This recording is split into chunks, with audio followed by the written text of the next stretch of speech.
Hello friends, in our last video of Standard 10 Unit 3 we talked about Arun Krishnamurthy and his NGO. There we learned how Arun started the NGO Environmentalist Foundation of India. We talked about the activities of the foundation. Arun's first activity was cleaning a lake near his house, cleaning a pond near his house. We talked how his parents and teachers helped him and encouraged him. We also learned that Arun quit the job, Arun left the job, Arun gave up the job for the cause of environment. It was a very good job in Google, but Arun gave up the job. Today we are going to talk about some more activities of the foundation and how they clean the water bodies, how they take care of the environment. Let's begin our lesson today. Before we read the lesson, let's see the new words that we will come across during the lesson. Depend on, rely on. ગુજરાતીમાં કહીએ તો ના પર આધારિત હોવું.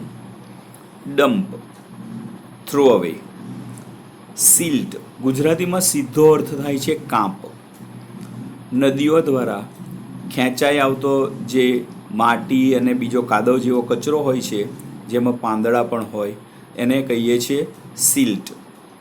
વીડ્સ, plants which grow themselves and are useless. સાદી ભાષામાં અને તમે વિજ્ઞાનમાં ભણ્યા હશો જેને આપણે કહીએ છીએ નીંદણ, એને વીડ્સ કહેવાય. તે નકામા છોડવાઓ હોય છે. ઓપિનિયન, વ્યૂ, મંતવ્ય. Trash, useless things. Reduce means decrease, ઘટવું અથવા ઘટાડવું. એનું ઓપોઝિટ થાય ઇન્ક્રીઝ. રેઇઝ, આ ઓપોઝિટ વર્ડ છે. જનરેટ, બ્રિંગ ટુ એક્ઝિસ્ટન્સ, અસ્તિત્વમાં લાવવું અથવા તો પ્રોડ્યુસ. આના પરથી શબ્દ આવે છે, તમને યાદ હશે, જનરેટર. ઇલેક્ટ્રિસિટી પેદા કરવા માટે વપરાય છે generator. Briefly means in short. Dispose means throw or cast away, ફેંકી દેવું, તેને કહેવાય છે ડિસ્પોઝ. આના પરથી આપણે શબ્દો જોઈએ છે ડિસ્પોઝેબલ ડિશીઝ. લાસ્ટ વિડીયોમાં આપણે જોયું હતું અરુણ અને તેની ટીમ વોટર બોડીઝ સાફ કરે છે ત્યારે કેવા પ્રકારનો કચરો મળે છે.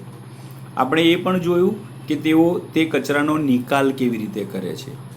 એ કચરાને માનવ વસાહતથી દૂર, પર્યાવરણને હાનિ ન પહોંચે તેવી જગ્યાએ એને નાખે છે. હવે આગળ વાંચીએ. How many days does it take to clear a large lake? Do you use any special equipment for cleaning and safety? Arun જવાબ આપે છે. Depending on the size of the lake and the amount of garbage, it can take anywhere between 5 days and 3 months to completely clean a lake. We have our tools like rakes and spades. So, એક lake સાફ કરવું હોય તો it depends on the size.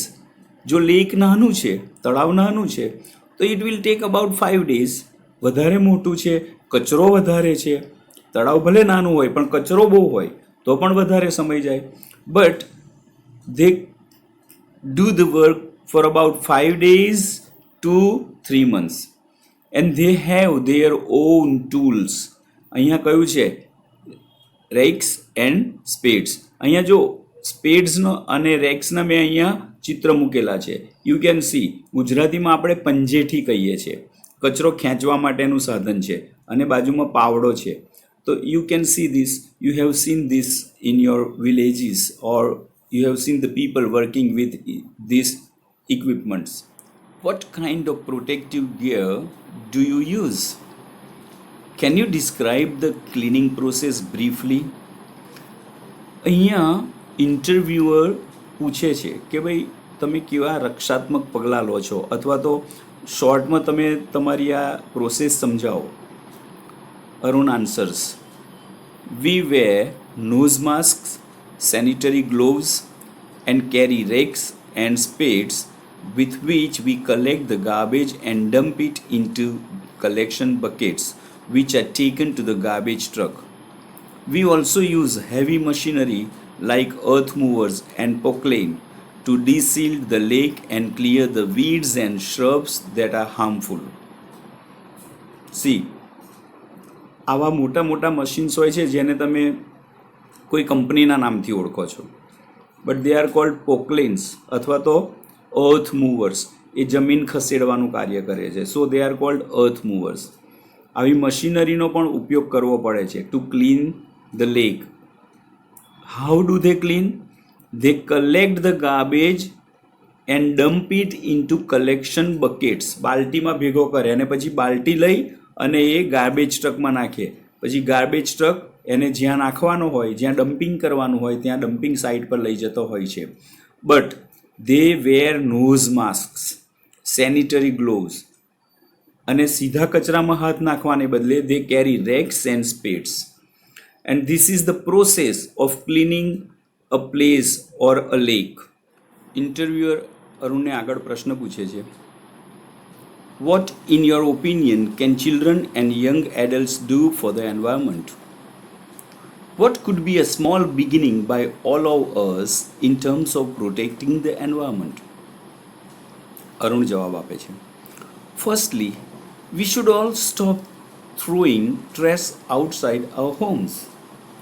Next, we should reduce the amount of trash we generate. Straws, tissues, wrappers, batteries, fast food junk, all these end up in lakes and they come from our homes. If we can reduce the amount of garbage at home and if we can dispose all the garbage safely, that itself is a great deal. Every student is welcome to volunteer with us in helping the environment.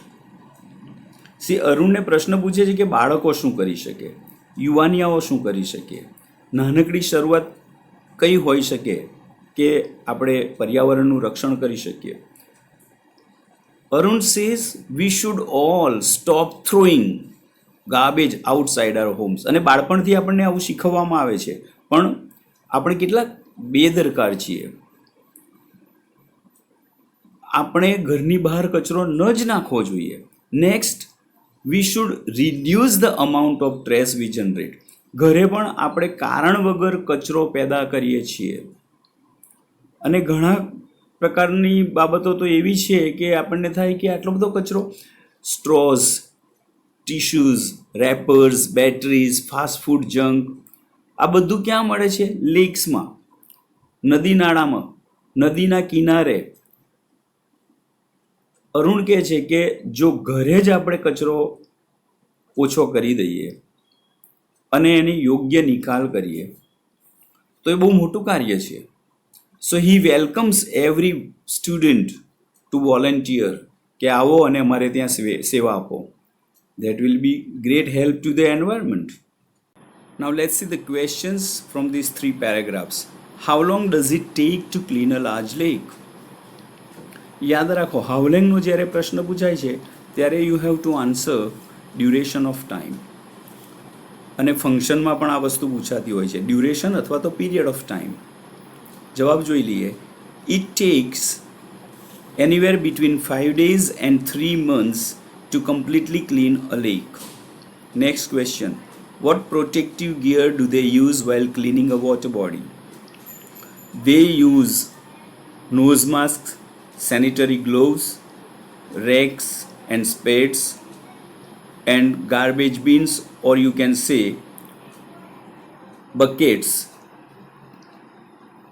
while cleaning a water body. Next, what do they use to remove weeds and shrubs? They use heavy machinery like earth movers and poclanes to remove weeds and shrubs.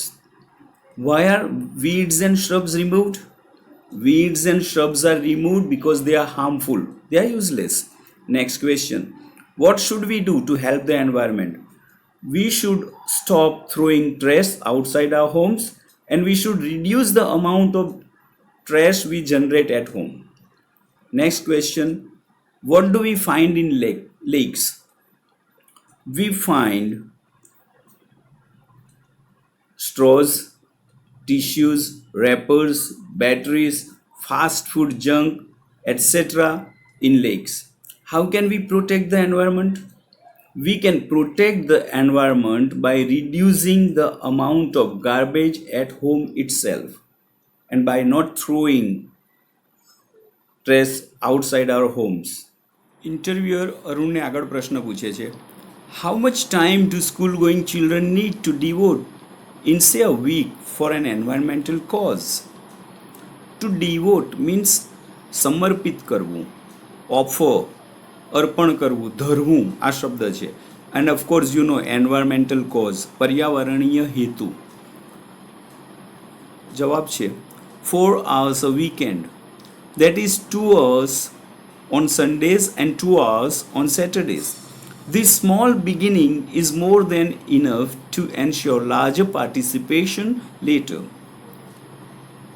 How can students and schools join your fraternity? Do you have any programs to introduce your work to them? See, આ ફ્રેટર્નિટીનો અર્થ શું થશે? બે રીતે જોવાય છે. એક અર્થ થાય બંધુત્વ, ભાતૃભાવ, ભાઈચારો. બીજી રીતે જોઈએ તો fraternity is a social club. એ એવી ક્લબ છે જે સામાન્ય રીતે સીધા અર્થમાં જોઈએ તો it is for male undergraduates. સ્નાતક ન થયા હોય, ગ્રેજ્યુએશન પૂરું ન કર્યું હોય તેવા વિદ્યાર્થીઓ માટેની ક્લબ્સ હોય છે જે સામાજિક કાર્યો કરતી હોય છે, એને કહેવાય છે ફ્રેટર્નિટી. તો એના કાર્યમાં જોડાવા માટે વિદ્યાર્થીઓ અથવા શાળાઓ માટે એની પાસે કોઈ કાર્યક્રમ છે કે નહીં એમ પૂછે છે. Arun answers, yes, we offer fellowships to interested students. Our program looks at young animal lovers, young wildlife photographers, filmmakers, theatre artists, and scientific researchers. We give them training in these areas and get them actively involved in all our work. Our youngest volunteer is in class 3.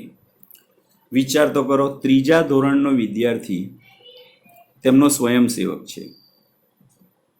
આપણે ક્યાં છીએ તે આપણે વિચારવાનું છે. અહીંયા એક શબ્દ આવે છે ફેલોશિપ. ફેલોશિપનો અર્થ થાય a group of people sharing a common belief. આ સામાન્ય અર્થ છે. ફેલોશિપ એટલે એવા વ્યક્તિઓનું સમૂહ જે એક સમાન માન્યતા ધરાવતો હોય. અને ફેલોશિપનો બીજો અર્થ થાય છે કોઈ પણ યુનિવર્સિટી દ્વારા અથવા તો સરકાર દ્વારા એડવાન્સ સ્ટડી માટે અથવા તો રિસર્ચ વર્ક માટે નાણાકીય સહાય જે આપવામાં આવતી હોય છે એને પણ ફેલોશિપ કહેવાય. એટલે અહીંયા તે સંદર્ભમાં છે. એ કહે છે કે we offer fellowship to interested students. એટલે જે રસ ધરાવતા હોય એમને નાણાકીય સહાય કરી અને ટ્રેનિંગ આપે છે. અને પછી આ animal lovers, wild life photographers, film makers, theatre artist, scientific researchers તેમના કાર્યમાં આગળ જતાં તેમને સહાયરૂપ થાય છે. So this is all about Arun's activities. એ આ સફાઈ કાર્યની સાથે સાથે આ અન્ય કાર્ય પણ કરે છે જેનાથી આ દેશની ભવિષ્યની સ્વચ્છતા વિશેની ચિંતા થઈ શકે છે. આપણે આગળ પ્રશ્ન જોઈએ. How much time is required from a student for environmental cause? Only 4 hours a weekend, that is 2 hours on Sundays and 2 hours on Saturdays is required from a student for environmental cause. Where would the small beginning lead? શરૂઆતનું નાનું કામ ક્યાં સુધી લઈ જઈ શકે? The small beginning would lead to larger participation later on. Whom do Arun and his team invite अथवा तो include in their program? Arun and his team invite young animal lovers, young wildlife photographers, filmmakers, theatre artists, and scientific researchers in their program. In which areas do they give training? They give training in photography, filmmaking, theatre, and scientific research. So friends, here we complete this unit. I request you to go through all the three videos again and again and try to understand and learn something from this lesson. Let's learn to keep the environment pollution free, to keep the environment clean, so that we and our future generations can live a healthy life. They can lead a healthy life on this earth. Thank you.